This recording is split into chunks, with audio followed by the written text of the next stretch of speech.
Hey everybody. Okay, so we are now going to be talking about Everett Rogers and the elements of diffusion. I'm just going to start the slideshow here. So Everett Rogers, as we talked about previously in the other chapters, originally wrote this book in 1962. So it's very, the foundation of it is quite old, but then it was updated several times, and you guys probably have the most recent version, which I think was like 2003 maybe, something like that. So he's updated it over time, and there's a lot of great stories that really help us to articulate how diffusion happens, the consequences of diffusion, different types of innovativeness that all give us a picture of how innovation and diffusion take place in a social system. So an innovation is communicated through certain channels over time among members of a social system. So I know we've said this a couple of times, but it's this sense of innovation, how this occurs, how the communication is going to be very important, what we say about it, where we say these things, how long it takes for something to happen, and we need to be able to specify the social system into which we're trying to, push this innovation. These are something, as engineers, this is really about innovation and diffusion.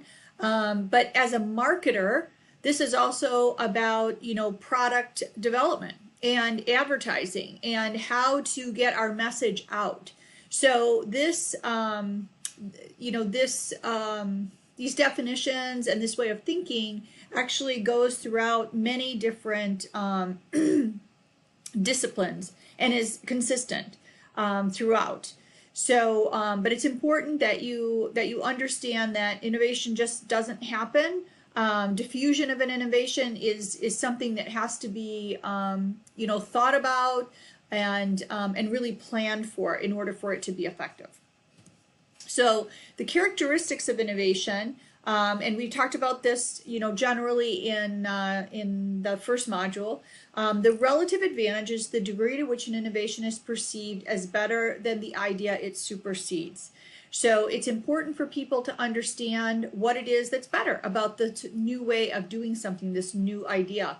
And as we talked about, when you looked at those product development curves, the innovation is not necessarily better than the thing it's replacing, pound for pound. It might actually appeal to a different audience. It might have different characteristics, and people who are using the new product that might be using maybe a high end of the existing product might not even think the new product is worthy of considering because, the existing product is much faster. But it might also be much more expensive, and the new innovation might be targeted at a lower social class, less money available for purchase, things like that. So there's a lot of elements of that when we talk about relative advantage. Compatibility, we talked about again, is the degree to which the innovation is perceived as being consistent with the existing values, past experience, and needs of potential adopters. And compatibility doesn't necessarily mean it works the same way as another product works, but compatibility is, does this agree with the way that I think about things? And one of the examples, it was a really small example in the book, was about contraception and its appeal, its compatibility with Catholic audiences and Muslim audiences, where the idea of contraception was counter to that way of thinking. So that's an incompatibility with that way of thinking. Also, the water boiling in the Peruvian village was also not compatible with the way the villagers thought about hot water. So that was an incompatibility. Complexibility, the degree to which an innovation is perceived as difficult to understand and use. So again, as long as we are thinking about how can we explain this, who is our audience, what is the intellectual capability of our audience, what is the best way to explain something to keep it simple. Now obviously water boiling in a Peruvian village is pretty simple. They understood how to boil water. They understood what that was all about. the degree of complexity came in when it was about understanding the germ theory that boiling of water was supposed to be managing. That's where the complexity really kind of, took the innovation kind of off the wheels, and it didn't work out. They didn't understand the need for it. Trialability, the degree to which an innovation may be experimented with on a limited basis. Rogers makes a point of talking about this in the hybrid corn example, that most of the farmers that innovated using the hybrid corn did so on a very small basis first. So they planted, I think it said something like, I don't know, I can't remember exactly, but it was a very small area within their farm, so they could take a look at it and see how it worked, rather than putting it throughout their throughout all of their property, which is really understandable, right? A farmer is someone who makes his living from what is produced on his farm. If for some reason this corn that they're trying to sell to him doesn't work at all, I mean, they could go completely out of business and his family could starve. So he's going to have to be careful about it. So that ability to try something out first is really important in being able to adopt an innovation.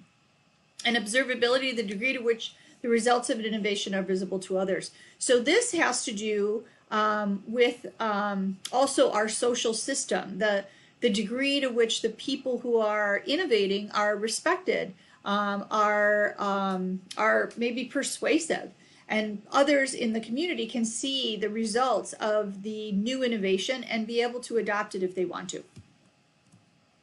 So the case studies that were discussed in the chapter, the Rogers chapter, were the water boiling in a Peruvian village where the diffusion failed. So to me, this was a really interesting story because to me, obviously, this makes perfect sense, right? We don't drink dirty water in the United States, and the idea of boiling it to clean it makes perfect sense to me. Now, I'm at a different intellectual education level than the women in that Peruvian village, and what they failed to understand, and Rogers goes into a lot of detail in this, is one, they chose the wrong people to be the early adopters. She chose people that the community of women did not respect, and so therefore even their adoption made no difference to the rest of the villagers. So had she taken a look at, the nurse looked at who is the influential person and then understood what is it in this woman's life that's important to her. So there's actually another example in the book somewhere where it had to do with children that were starving in a similar type village environment, and some of the women were actually incorporating well, they weren't really vegetables, they were more like leafy green elements to their rice, and the children were doing better. They were able to do this, they were able to kind of diffuse this idea because the women that were doing it were respected in the community and others were willing to follow their example. So in this example, that wasn't the case. I thought the British Navy example was stunning to me that, people in a military environment, where you've got, levels of authority, you can clearly see that there is an impact to this citrus that is being introduced into the diet of these men.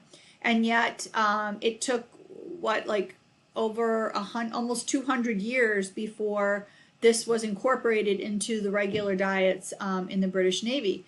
So many people had to die because there wasn't an element, the social system was not accepting of new ideas. Because clearly, especially when it was the doctor who actually did the second experiment, you would think that he would have some say in how this worked. But, you're talking about a social system that's extremely closed and rigid and probably, obviously, not in any way open to new ideas.